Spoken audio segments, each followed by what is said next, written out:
और हम देखते हैं कोकू को जो कह रहा होता है विश से कि एक दिन मैं ग्रैंड फिश को फाइट के लिए चैलेंज करूंगा।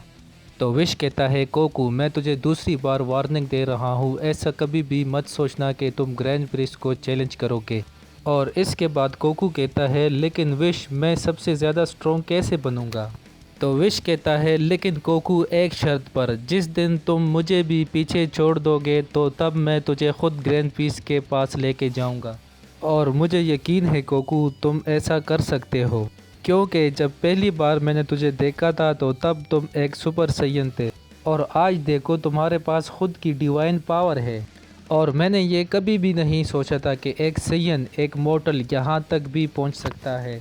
और मुझे कभी कभी शक होता है कोकू कि तुम एक सैयन हो या कुछ और। तो कोकू कहता है क्या विश, सच में ये तुम क्या कह रहे हो। तो विश कहता है नहीं कोकू, मैं तो वैसे मजाक कर रहा था। और इसके बाद हम देखते हैं कि अर्थ पे बिकलो और गोहान ट्रेलिंग कर रहे होते हैं।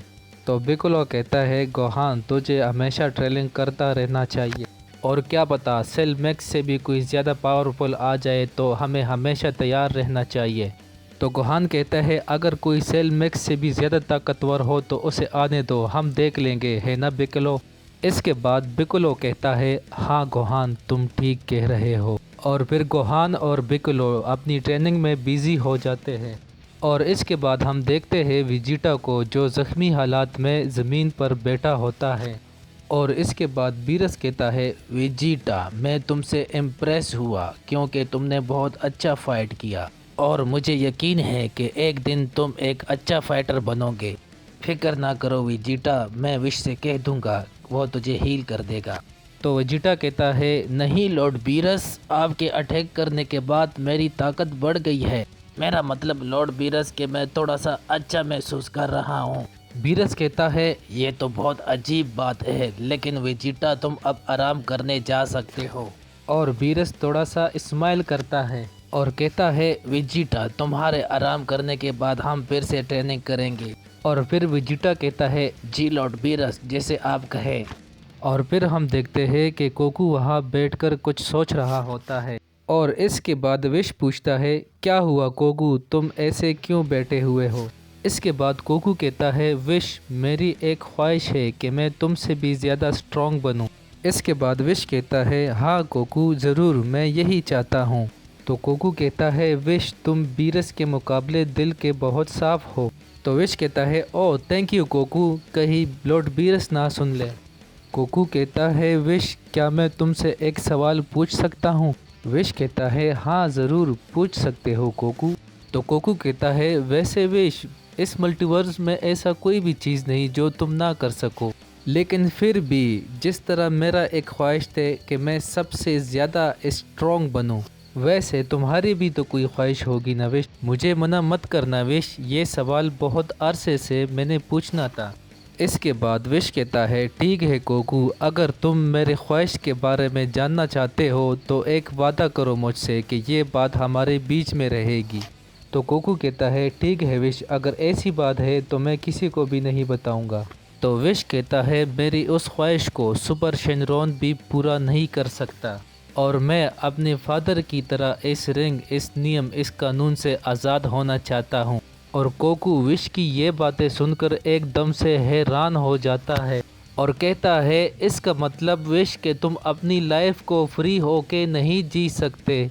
इसके बाद विश कहता है बस कोकू, इसके बारे में मुझे और बात नहीं करनी है, लेकिन विश मुझे इतना तो बता कि इस रिंग से तुझे क्या परेशानी हो सकती है। और मुझे नहीं लगता कि यूनिवर्स के सबसे स्ट्रॉन्गेस्ट बीन को कोई परेशानी हो सकती है। इसके बाद विश कहता है कोकू, तुझे कैसा लगेगा कि तुम्हारे पास बहुत ज़्यादा पावर हो और तुम्हारे सामने किसी पर जुल्म हो रहा हो और तुम चाहकर भी उसकी मदद नहीं कर सको, तो तुम्हें कैसा लगेगा। इसके बाद कोकू कहता है मुझे बहुत गुस्सा आएगा विश, लेकिन तुम मुझे बताओ कि तुम अपनी लाइफ को फ्री होके कैसे जी सकते हो, क्योंकि मुझे अभी तक समझ नहीं आया कि तुम क्या कहना चाहते हो। विश कहता है वैसे मुझे ये बात कब का ख़त्म कर देना चाहिए था, लेकिन अब मैं तुझे सीधे अल्फाज में बता देता हूँ। तो विश कहता है कोकू, इस बात को ध्यान से सुनो, ये बहुत मिलियन ईयर्स पहले की बात है। लॉर्ड बीरस के पहले कोई और डिस्ट्रॉयर था और वो बहुत ज़्यादा बुरा डिस्ट्रॉयर था। वो लोगों और प्लेनेट के अलावा और भी ज़्यादा लोगों पर तशद्दुद करता था और उस डिस्ट्रॉयर ने मेरे साथ बिल्कुल एक नौकर की तरह सलूक किया था और ये चीज़ मेरे साथ मिलियन ईयर्स तक हो रही थी। लेकिन कोकू, ये तो तुमने ज़रूर सुना होगा कि बुराई ज़्यादा अरसे तक टिक नहीं सकती। किसी मोटल ने आके उस डिस्ट्रॉयर को हमेशा के लिए ख़त्म कर दिया था और उस डिस्ट्रॉयर की ख़त्म होने के बाद सबके लिए एक खुशी की खबर थी। लेकिन मेरे लिए खुशी की बात नहीं थी, क्योंकि एक डिस्ट्रॉयर के ख़त्म होने के बाद उसका अटेंडेंट यानी कि मैं भी इनएक्टिव हो जाता हूँ और तब तक जब तक कोई नया डिस्ट्रॉयर नहीं आ जाता। और कोकू, तुझे ये सुन के थोड़ा सा अजीब लगेगा कि लॉर्ड बीरस नए डिस्ट्रॉयर बनने के पहले मैं मिलियन ईयर्स तक इनएक्टिव था। मेरा मतलब है कोकू के जब तक कोई नया डिस्ट्रॉयर ना आ जाता तो तब तक मैं एक कोने में पड़ा रहता, एक बंद मशीन की तरह। और इसके बाद कोकू कहता है, विश, मुझे इनएक्टिव के बारे में थोड़ा बहुत समझ आ रहा है। इसके बाद विश कहता है, कोकू, तुझे इनएक्टिव के बारे में नहीं पता, तो ठीक है, अब गौर से सुनो जो मैं कहने जा रहा हूँ। इसके बाद कोकू कहता है, ठीक है विश, मुझे बताओ, मैं जानना चाहता हूँ। इसके बाद विश कहता है, कोकू, इनएक्टिव का मतलब ये है कि मेरे अंदर कोई इमोशन नहीं होगा, जैसे खुश होना, दुखी होना, और ये सारी चीज़ें मेरे अनइनएक्टिव के बाद मैं महसूस नहीं कर सकता। और यहाँ तक कि मैं अपनी पावर का इस्तेमाल भी नहीं कर सकता, फ़ाइट करना तो दूर की बात है।